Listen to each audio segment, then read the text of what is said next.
is Marisa de los Santos, the New York Times bestselling author of a number of books, including Love Walked In, which I was just telling Marisa that I'm reading right now and really enjoying, so you should definitely check it out if you haven't already. She's also the author of Belong to Me, Falling Together, The Precious One, I'll Be Your Blue Sky, and her latest, I'd Give Anything, which we can see right here on the screen. I'd Give Anything just came out yesterday, so we're especially excited to have you with us, Marisa. Pop Sugar and Entertainment Weekly have listed I'd Give Anything as one of the best books to read this month, and we all need something good to read, don't we?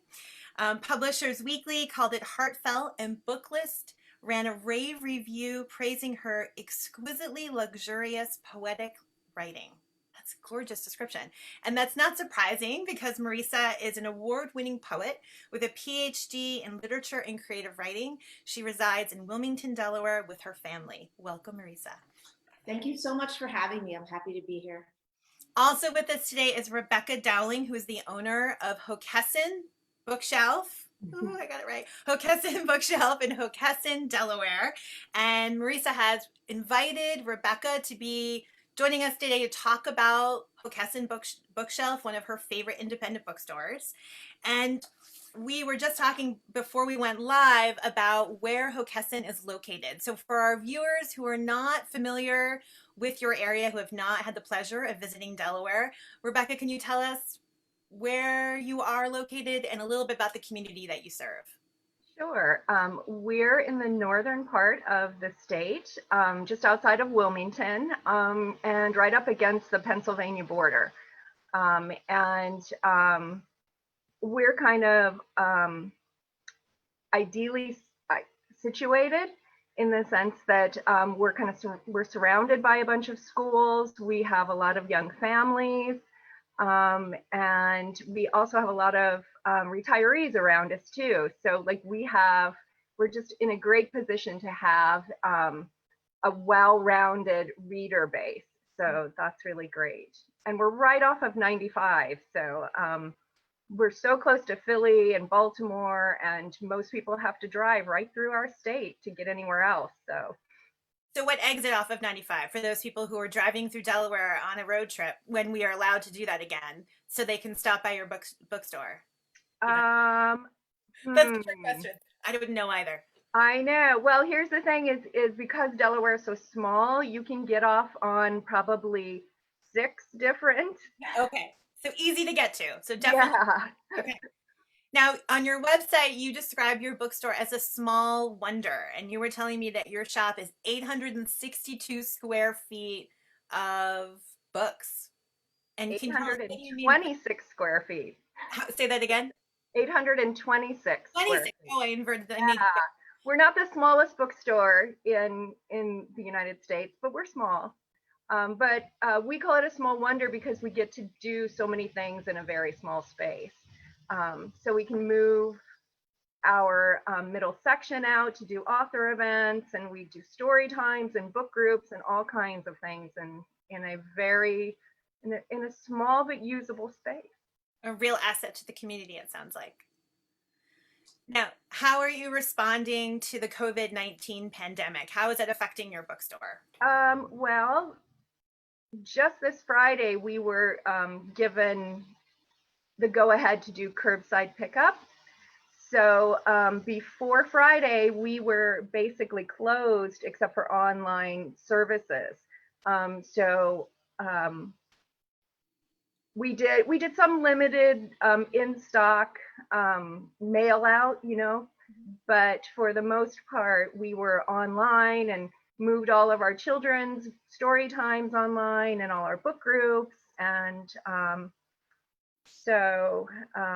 we spent a lot of time coming into the store, cleaning and doing inventory and prep for Delaware reopenings, which is going to be in phases, and it's going to be slow, and that's okay because we want to make sure our customers and our booksellers are all healthy and safe. Absolutely. Now, Marisa, this Hockessin Bookshelf is your local independent bookstore. Am I right? That's right. Yes. And so what is it about this bookstore that you love so much? I love the size. I love the coziness. As a reader and a shopper, I love going in there, and I think that it's a place where there are two kinds of shopping. You can go and you say you already know what you want to buy, and you go in and you get it. And then there's a kind of shopping that teaches you what you need to buy. And I think that's Rebecca's store. You go in, just the way it's set up with the table in front and books you've never heard of. Their children's section is wonderful for that. I buy gifts there all the time, for kids, middle grade, young adult, because of just the way the books are so carefully chosen and displayed. But then also the staff are just ready to talk about books and ready to recommend, and that. So I kind of love that kind of shopping best, where you walk in and you learn what you need while you're there, and that's Rebecca's store. It's an adventure. Oh, that's a huge compliment. What can you remember a book that you discovered at the store that one of the booksellers recommended to you that was a total surprise and that you in turn recommend to other people or made a big impact on you? Is that too hard? It's hard, isn't it? That's hard. And I would say that a lot of them that I ended up buying at Rebecca's store were gifts for other people. So books that I had read maybe and had forgotten that I'd read because it was so long ago, or especially books for kids, because I find that really hard. And my own children and some of their friends, they're a tough crowd. I mean, they read a lot, I never know what they're going to like. And so I can't think of a title off the top of my head, but there've definitely been some where it was, I bring it home to my daughter when she was 10 or 12 or 15, and it would be, she'd read it and it would be like victory, so that's what I love about that store.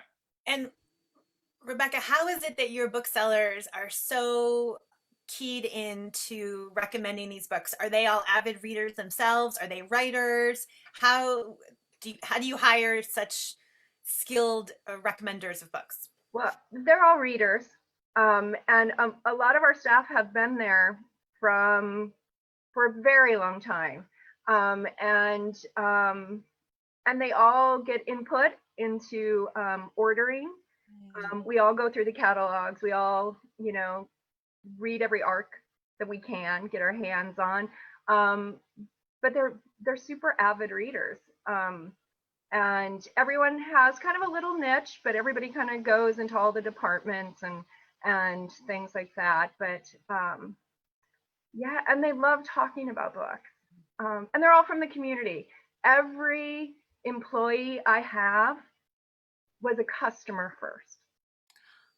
Oh, so they fell in love with your bookstore. Oh, and they knew it, right? So it was already theirs.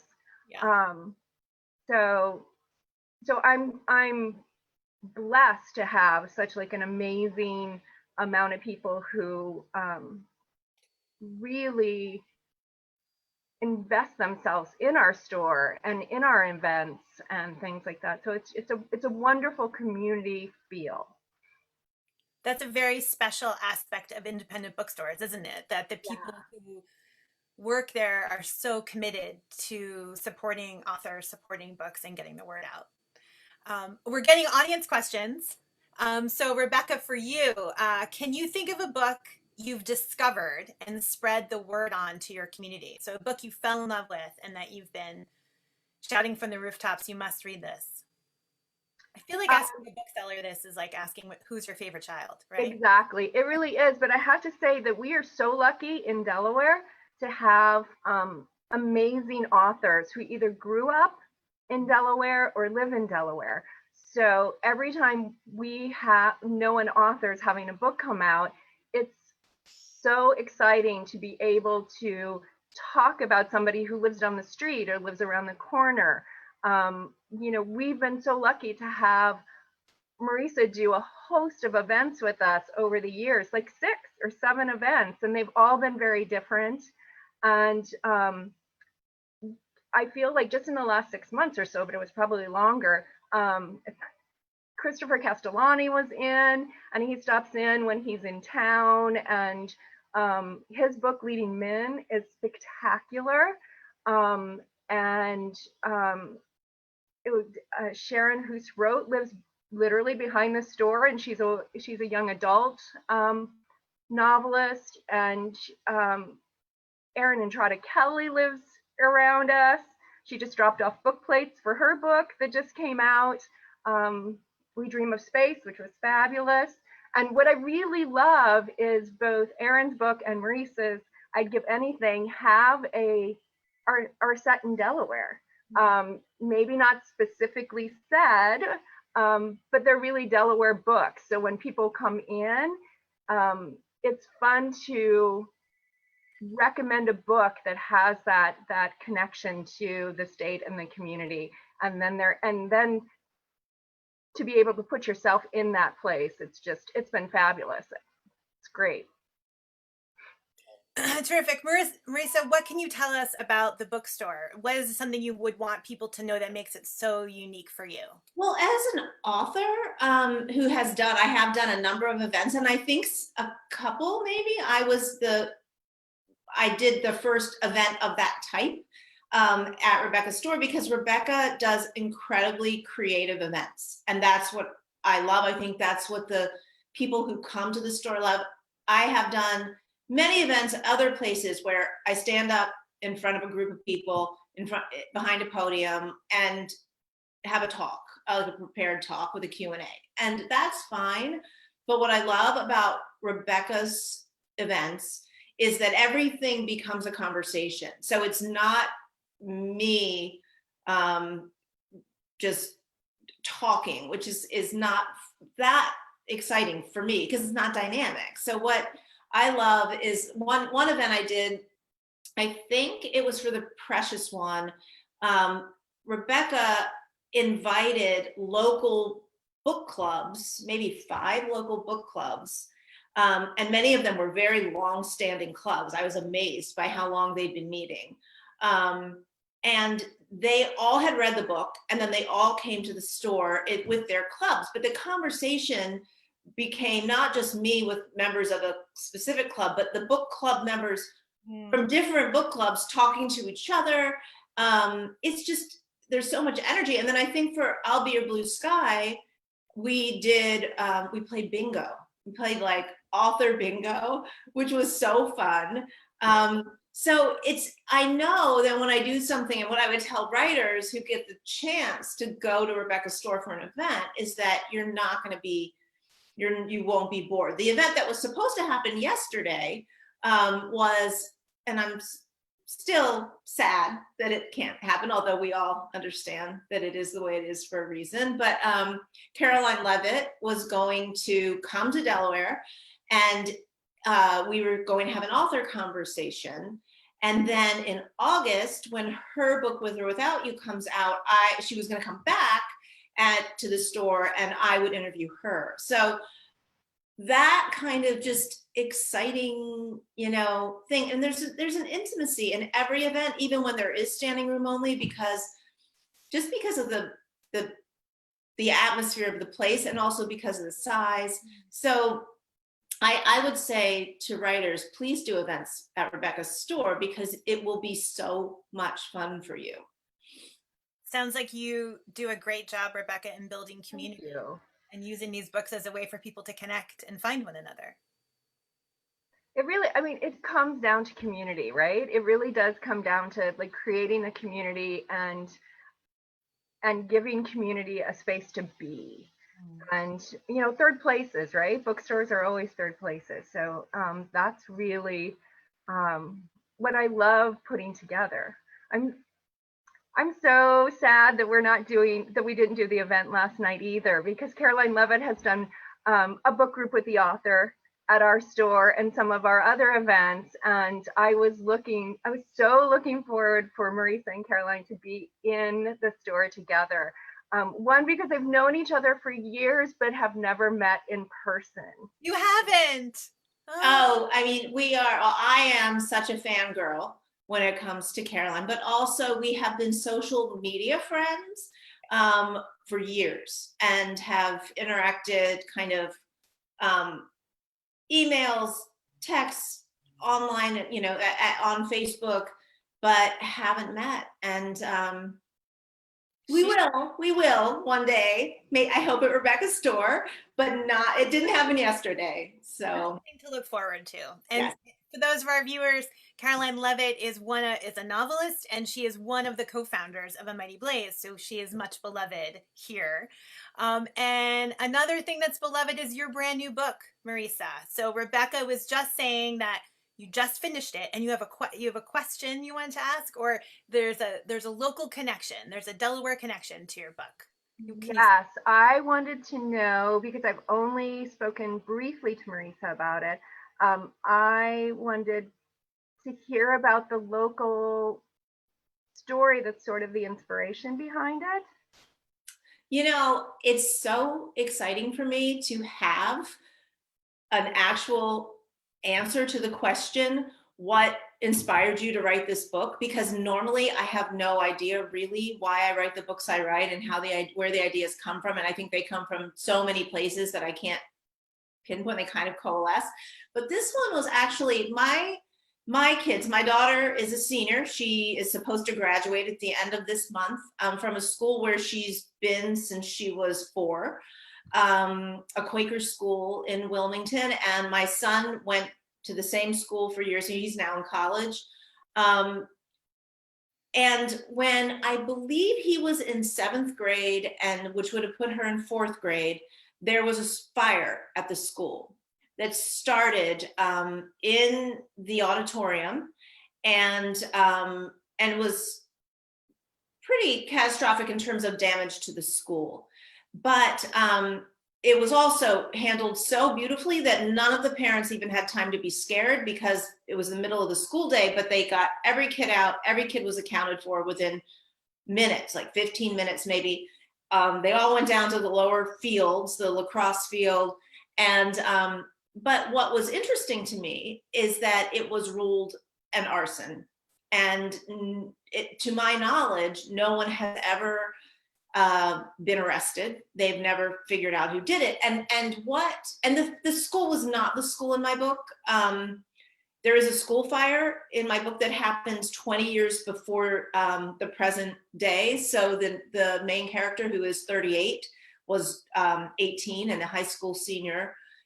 It happened at night during a huge football game with people from all over town there. So it was different. It was harder for it to be this organized kind of escape to safety thing. And a firefighter ended up dying in the fire in my book. In real life, no one died. Everyone was safe, which is a huge credit to the teachers and staff of the school. But what got me is that there's been somebody all these years walking around for almost 20 years, 10 years now, walking around with the knowledge of who did it. You know, at least one person knows who did it, has been keeping this secret, and possibly more. Their friends, their family, somebody else probably knows. And that idea of a secret and the corrosive nature of secrets when you keep them over time, and you know, Ginny in the book believes she knows who set the fire, and it's been a wedge that came between her and her closest friends. It kind of led her to lead a life that she wouldn't have led, that the 17, 18-year-old Ginny would never have dreamed of leading, this very safe life with a very safe husband. And it was transformative, this secret, even though she convinced herself that she had buried it. So that's it. The school fire at my kids' school, which everyone in town knew. But do you remember that, Rebecca? It was. I remember it a bit, right? Like I remember it when it happened, but I guess I just, you know, it's one of those things that, you know, for a while it was of interest. Right. Right. Happening, and then I hadn't, but I didn't remember it until you started talking about it now.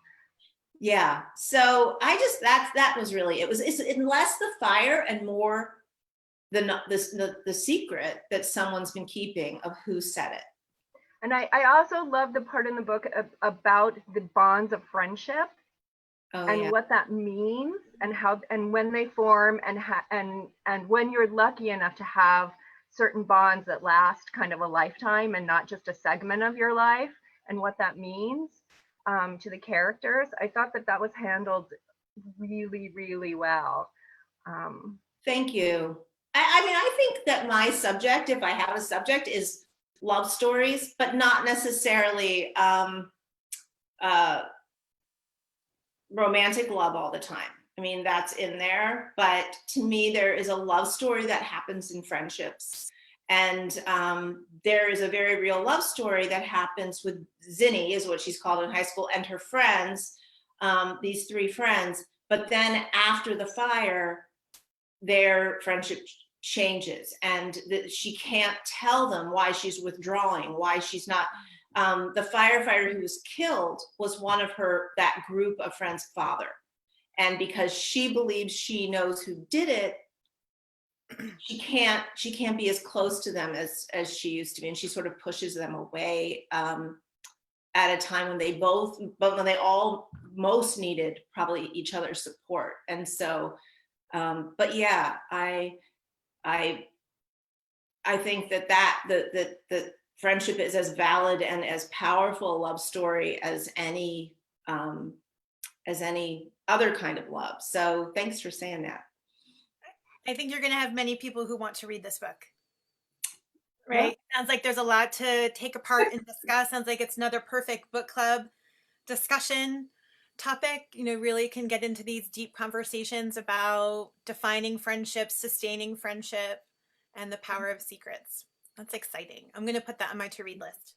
I hope. Thank you. We have an audience question for you, Marisa, which is, have you been able to keep writing through the pandemic? How has it changed your work as a writer? You know, my focus during the pandemic, it's frustrating because I have more time than usual and I'm far less productive than usual. And my focus, I can't even really explain it, but I've talked to other writers and just other working people who I think feel the same. I'm having trouble even reading, although I have gotten absorbed into some books, but it's just not the same as usual. So luckily right now I'm at the planning period of a book, which is usually my least favorite part because I love being with the characters and I love playing with language. And that isn't, when you're outlining a book, you're not really doing that. You're more plotting it. And, but I think it's probably a good thing for right now because that is, even though it's not usually my favorite part, there's a different part of my brain that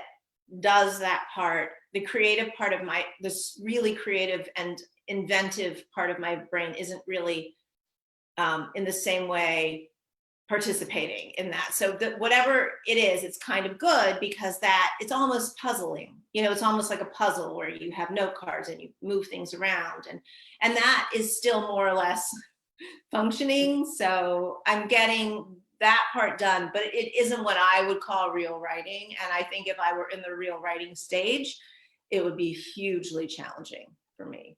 I can imagine. Now, we're kind of coming to the end of our time. I want to be respectful of your days. Is there anything else, Marisa, that you want to ask Rebecca, or Rebecca, you want to ask Marisa, so our viewers can get a full picture of this very special bookstore that you both love?